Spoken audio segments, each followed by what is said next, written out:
সম্মানিত উপস্থিতি, এলাকার মুরব্বীবৃন্দ এবং যুব সমাজ ভাইয়েরা, পর্দার আড়ালের মা ও বোনেরা, আসসালামু আলাইকুম ওয়া রাহমাতুল্লাহি ওয়া বারাকাতুহু।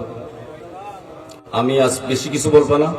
আজকে আমি ধন্য মনে করি এই পাড়ার আজকের যারা আয়োজক, তাদেরকে আমি অসংখ্য ধন্যবাদ জানাই।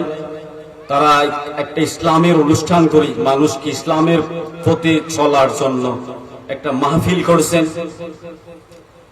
আপনারা চাইলে, আজকের বর্তমান যুব সমাজ চাইলে আমাদের সমাজের রীতি পাল্টে দিতে পারে। বিশেষ করে আমি আরেকটা জিনিস বলবো, আমরা সবাই সমাজের মধ্যে একটা জিনিস আমি লক্ষ্য করতেছি, আলেমদের গুরুত্ব নিয়ে। আমি আজকে দুটো কথা বলবো আলেম সমাজের গুরুত্ব নিয়ে। হুজুর আছেন, আমরা আলেম সমাজকে সম্মান করব। কেন সম্মান করবো আপনি জানেন? আজকে আলেম সমাজ আছে বিদায় মসজিদ আজান করছে। আজকে আলেম সমাজ আছে বিদায় কোরআন মাদ্রাসায় শিক্ষা দিচ্ছে কোরআন শুদ্ধভাবে। আপনি জানেন কি, আপনি কোরআন নামাজ পড়তেছেন, ওই নামাজে আপনি শুদ্ধভাবে কোরআন পারতেছেন কিনা? সূরা ফাতিহা পড়তে পারতেছেন কিনা? অন্যান্য সূরা পড়তে পারতেছেন কিনা? আপনি জানেন শুদ্ধভাবে কোরআন পারতেছেন কিনা? আমার একটা অনুরোধ, আপনার শিশুকে নুরানি শিক্ষায় যেখানে শুদ্ধভাবে কোরআন শিক্ষা দেওয়া হয়ে, ওখানে আপনার ছেলেকে ভর্তি করিয়ে দেবেন। আপনার ছেলে, আপনি যদি মারা যান, আপনার ওই ছেলে শুদ্ধভাবে নামাজ পড়ে কোরআন তেলাওয়াত করে আপনার কবরে যাতে জিয়ারত করে এবং আপনার জন্য দোয়া করতে পারে। আপনি জানেন, বিশেষ করে জেনারেল শিক্ষিত যুবক ভাইদেরকে আমি বলবো, আপনারা কোরআন শুদ্ধভাবে শিখুন এবং ইসলামের আলেমদের, আল্লাহ রাসূল সাল্লাল্লাহু আলাইহি সাল্লামের ওয়ারিস বলতেছে আলেমরা। আজকে বর্তমান সমাজের উম্মতের যারা আলেম আছে, এরা আমাদের খুঁটি। আজকে আলেম যদি না থাকতো মসজিদে আজান হতো না। আপনারা আরেকটা জিনিস ফলো করবেন, আমাদের দুর্গম এলাকা আছে, বিভিন্ন এলাকা দুর্গম এলাকা আছে, ওই এলাকায় আপনারা খোঁজখবর নেবেন। বিশেষ করে একজন আলেম আছে, ৩-৪ হাজার টাকা ৫,০০০ টাকা বেতনের, ওই আলেমের খোঁজখবর নেবেন।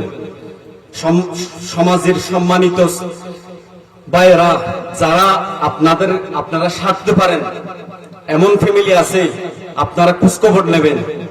সচ্ছল ফ্যামিলি, বিশেষ করে আমি সচ্ছল ফ্যামিলিদেরকে বলবো, আপনাদের পরিবারের লোক বিভিন্ন জায়গায় দূর দূরান্ত এলাকায় দুর্গম এলাকায় আলেমরা মসজিদে চাকরি করে, ওই আলেমদের খবর নেবেন। ওই আলেমরা ৫,০০০ টাকা বেতনে চাকরি করে, ওই আলেমদের খোঁজ খবর নেবেন।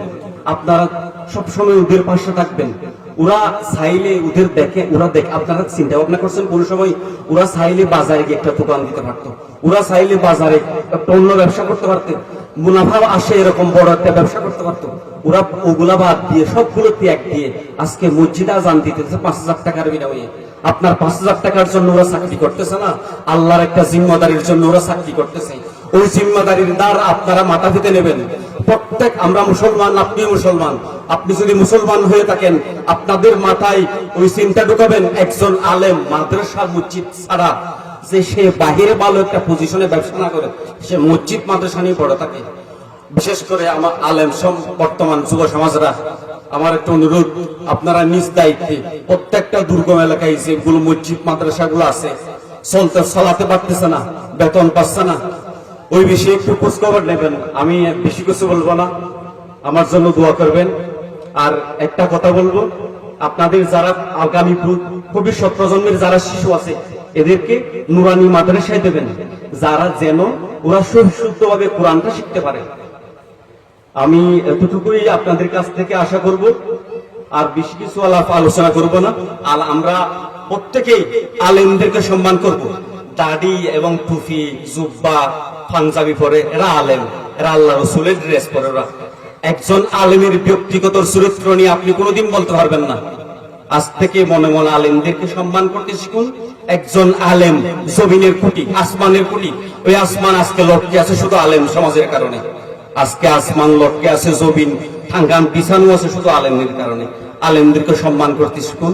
সম্মানিত সুধীবৃন্দ, আমি আজ বেশি কিছু বলবো না, দোয়া করবেন আমার জন্য। হুজুর বিস্তারিত আলোচনা করবে। আসসালামু আলাইকুম ওয়া রাহমাতুল্লাহি ওয়া বারাকাতুহু।